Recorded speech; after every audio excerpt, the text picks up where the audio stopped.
Good afternoon, everyone. It's a lovely day out there. I hope you managed to get a little bit of sunshine at some point. I'm going to start off with a question for you all.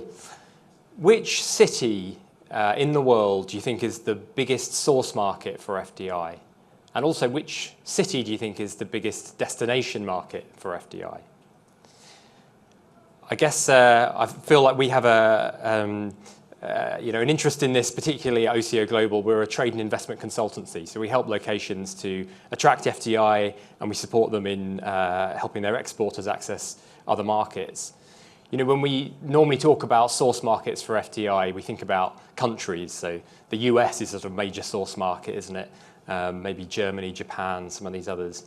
But thinking about it on a city level, intercity FDI is quite interesting. Well, I'll answer my own question. The biggest source market for FDI in the world is, in fact, the city we're all in right now. It's London. And the biggest destination market for FDI is also London. So we are in the global capital of FDI right now. And actually, it's not only London. So if you look at UK cities more broadly, the top 10 UK cities between them attracted $53 billion worth of FDI over the last 10 years. That's considerably more than the top 10 German cities that attracted about 42 billion, and a lot more than the top 10 French cities that attracted about 22 billion. So we're kind of leading the way in many ways in terms of that city-led FDI attraction.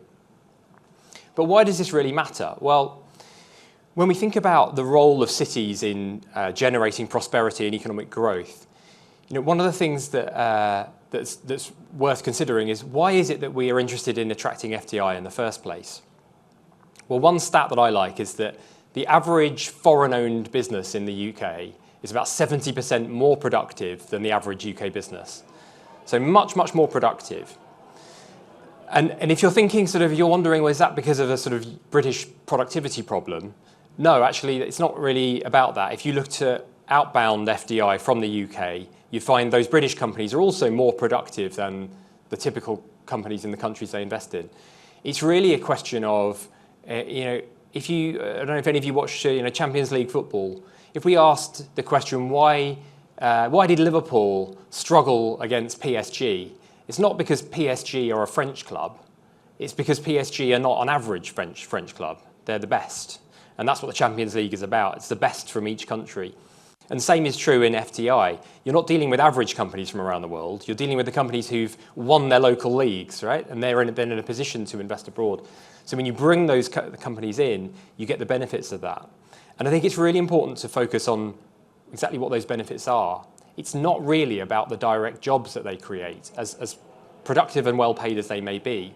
It's really about what they do to the local ecosystem. It's about the competition effects and the imitation effects. Those two things combined, sort of the rising tide of firms having to compete with the best and being able to copy what the best are doing.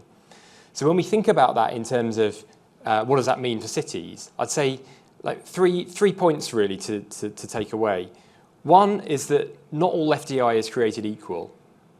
You hear a lot from investment promotion agencies about sort of value over volume. That's been a big kind of trend in the last few years. But what do we really mean by value? Is it just the big deal sizes? Or can we actually look a bit deeper than that and think about what are the types of investment that are really expanding the skills frontier in our cities? What are the growth industries of the future that will be more important in 10 years' time than they are today? And finally, I would sort of say, think about, a lot of us, when we're thinking about MCAs and city regions, it's not just the city itself. So we need to think about what is the city really, where are the city's real strengths? And that often is in tech, it's in talent, and in tolerance, to use Richard Florida's 3 Ts. But think about the city region. Where is the region more broadly? Where are its strengths? Where are you going to locate R&D, but where are you going to locate the manufacturing that can go hand in hand with that? And so I think thinking about the overall proposition of a city and its region is really, really important. So then turning to trade, I mean, in many ways, there's a similar argument about export, right? It's not really, the reason why we promote exports, again, isn't really about the balance of trade and apologies to Donald Trump, but I think it's a bit of a red herring to look at trade deficits, right? The reason really why we want to promote export is because we know that exporters tend to be more productive, they tend to have higher paying jobs, they tend to use tech better. So again, it's about what that does for the local economy. But it looks like we're heading into some sort of global headwinds, right, in terms of trade. I mean, we see what's happening in America with tariffs. It feels like maybe we're entering a period of deglobalization. Now, I mean, there's some good news on that front, I think, or some mitigating factors. One is that the UK is unusual in having such a strong services sector. I think we're almost unique amongst major economies in having more service exports than goods exports. And those tend to be tariff-free, so that's a plus for us. The downside maybe is that in a world of tariffs and increasing trade protectionism, trade blocs really matter. And I think we need to be honest that Brexit, post-Brexit, there have been some challenges, right, for UK exporters. When we look at how exporters have fared, actually the major companies, the largest companies, have been almost unaffected, but SMEs, their exports to Europe have fallen by about 30%. So somehow they're struggling with something, right, that the big companies are managing to get around. So again, as cities, what should we be doing? Well, a couple of points I'll leave you with. I think the first is, the traditional kind of trade mission is not really very effective, right? We've been trying to do this for years and years. What happens is you take a delegation, you all turn up, have a great event, do some glad handing, and then the companies go home and sort of forget all about it. So what do you do instead? Really, you need to do something that's both more enduring and more extensive. So we like the concept of the trade corridor, where you're building links not just between exporters, but between the institutions, between universities, between trade bodies, between economic development organizations. Those links become far more embedded. And then by using a digital platform, you can make them much more enduring, so that those connections are there when they need them, and those firms and organizations stay in touch with one another. So I think that's the first point. The second point I would say is, look, in this climate that we find ourselves in with increasing protectionism, you've got to stay nimble. I don't even know if sort of the headlines have changed since I sort of headed into London this morning. You kind of feels like you have to sort of stay in constant contact with the news.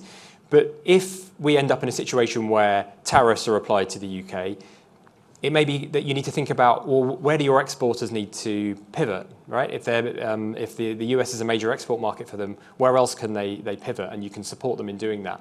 On the other hand, where the UK is exempted from tariffs, or where there's special treatment, I mean, I don't know if there's anyone from Northern Ireland here, but there's maybe one possibility where you might have a world where the EU is facing tariffs, the UK isn't, and Northern Ireland has a special sort of treatment. Think about those opportunities that are created. So what is it that your exporters can do? Can they access US preferentially? Or if there's reciprocal tariffs against the US, does that create opportunities for sort of exporters in the UK to export to Europe, for example? So yeah, stay nimble, I think, is the message. Thank you. Fantastic, thank you.